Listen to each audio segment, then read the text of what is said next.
আসসালামু আলাইকুম বন্ধুরা, কেমন আছেন সবাই? আশা করি সবাই ভালো আছেন। আমার খামারের আরো একটি ভিডিওতে আপনাদেরকে জানাই স্বাগত।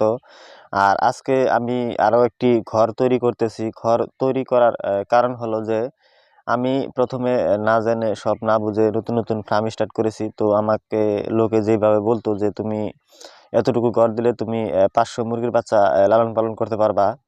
তো আমি সেই মতোই ঘর তৈরি করেছিলাম, কারণ আমি নতুন, সেই জন্য ছোট করে স্টার্ট করেছিলাম 500 মুরগির বাচ্চা দিয়ে।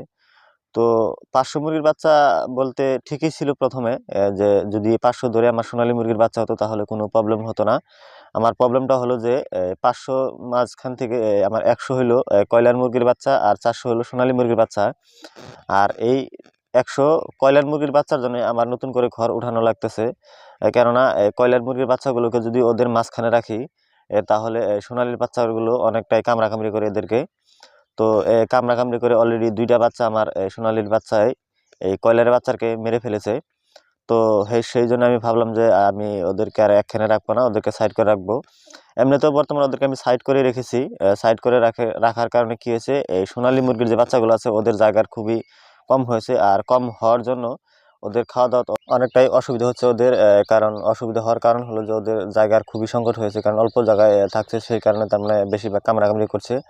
তো সেই জন্য আমি ভাবলাম যে যদি আমার খরচা একটু পড়ে যায়, যাক, তাতে কোনো অসুবিধা নেই। আমি সোনালী মুরগির বাচ্চাকে ওই ঘরটা দিয়ে দিব, আর কয়লার মুরগির বাচ্চার জন্য আমি আলাদা করে ঘর উঠাবো। সেই জন্য আমি এই কাম চালিয়ে যাচ্ছি। আর এই কাম যে চালাচ্ছি, পুরো কামটাই আমি একাই করেছি। একাই করার কারণ হলো যে বাবা বাড়িতে নেই। তো বাড়িতে না থাকার কারণে তাহলে আমার একটু চাপটা বেশি হয়েছে। খুব তাড়াতাড়ি করে ঘরটা উঠাচ্ছি, কেননা ওইখানে মুরগির বাচ্চাগুলো খুবই অসুবিধা হচ্ছে। বিশেষ করে সোনালী মুরগির বাচ্চাগুলোর, ওরা তার মানে খুব কামড়াকামড়ি করতেছে। তো সেই জন্য আমি ভাবলাম যে নতুন করে ঘর একটা উঠিয়ে দিই, সেই জন্য আমি কাম চালাচ্ছি। আর এই ঘরটি তৈরি করতে আমার সময় গিয়েছে প্রায় 3 দিনের মতো। 3 দিন বলতে 3 দিনই সময় গিয়েছে আমার। 3 দিন সময় যাওয়া আমার এই ঘরটা ফুল ফিল আপ হয়েছে। যদিও কেউ আমাকে সাহায্য করেনি, তারপরেও আমি একাই এই ঘরটা তৈরি করেছি। কারণ এর আগে একটা ঘর তৈরি করেছিলাম, ওটাতে আমি কিছু কিছু দেখে শিখে নিয়েছিলাম। তো সেই জন্য আমি একাই করেছি, আমার কাউকে লাগেনি। যতটুকু পেরেছি, জানি না ঠিকঠাক হয়েছে কিনা, তবে মুরগির বাচ্চাগুলো বর্তমানের জন্য রাখতে পারলেই হয়। পরবর্তী যদি আমি কয়লারের করি, ফার্ম করি, বা টাইগার মুরগির ফার্ম করি, ওদের জন্য এক্সট্রা করে আমি বড় করে ঘর উঠাবো। এখনের জন্য যেহেতু বাচ্চা কম আছে, 100 বাচ্চা আছে, তো সেই জন্য আমি ওদের জন্য ছোট করে ঘরটা তৈরি করেছি। আর ছোট করে তৈরি করে নিচ্ছি।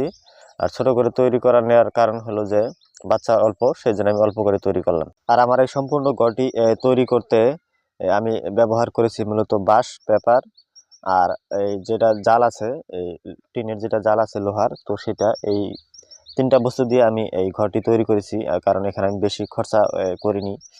আর কেন বেশি খরচা করিনি, কারণ এই ঘরটা আমি বেশি দিন রাখবো না। এই টাইগার মুরগির বাচ্চাগুলো উঠে গেলে আমি এই ঘরটা ভেঙে দিব। এই বর্তমানে রাখার জন্য এদেরকে আমি এই ঘরটি তৈরি করছি। তো সেই জন্য আমি বেশি টাকা এখানে ইনভেস্ট করিনি। আর এই ঘরটির চাল তুলতে আমাকে সাহায্য করেছে আমার ছোট ভাই। আমার ছোট ভাইয়ের 2 বন্ধু মিলে, ওরা মিলে ধরে এই চালটা আমার উপরে উঠিয়ে দিয়েছে। আর ওদের 3জনকে জানাই ধন্যবাদ। আর আরও একটি কথা বলি যে এই যে ভিডিওটি দেখতে পাচ্ছেন, এই ভিডিওটি টোটালি আমার ভাতিজা ফরহাদ করেছে, শ্যুট করেছে। তো জানি না ভিডিওটি কীরকম হয়েছে, ওর জন্য দোয়া করবেন যাতে সামনে আরও একটু ভালো করে ও ভিডিও বানাতে পারে। আর আমাদের আরও একটি চ্যানেল আছে, চ্যানেলটির নাম হলো আসিফা কমেডি ক্লাব। ওখানে আমরা কমেডি ভিডিও, শর্ট ভিডিও মূলত আপলোড করে থাকি। আর ওখানে আমার ভাতিজা, আমার এক মামাতো ভাই, আর আমার আরও একটি মামাতো ভাই, আর আমি 4জন মিলে ওখানে ভিডিও দিয়ে থাকি। আমাদের ফেসবুকেও একটি আইডি আছে ওই আসিফা কমেডি ক্লাব নামের, আর ইউটিউবেও ওই আসিফা কমেডি ক্লাব নামের একটি চ্যানেল আছে। তো যদি আপনারা কেউ না দেখে থাকেন, প্লিজ ভিডিওগুলো দেখবেন, অনেকটাই ভালো লাগবে ভিডিওগুলো, কমেডি ভিডিও।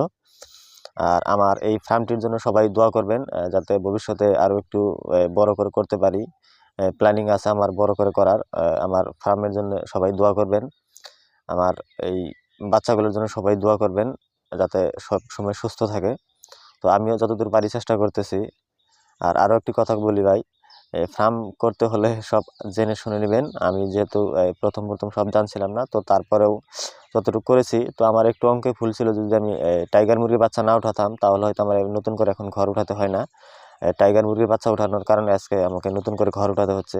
তো কোনো ব্যাপার নয়। এভাবে করে যাব। সবাই আমার জন্য দোয়া করবেন। আসসালামু আলাইকুম ওয়া রাহমাতুল্লাহি ওয়া বারাকাতুহু।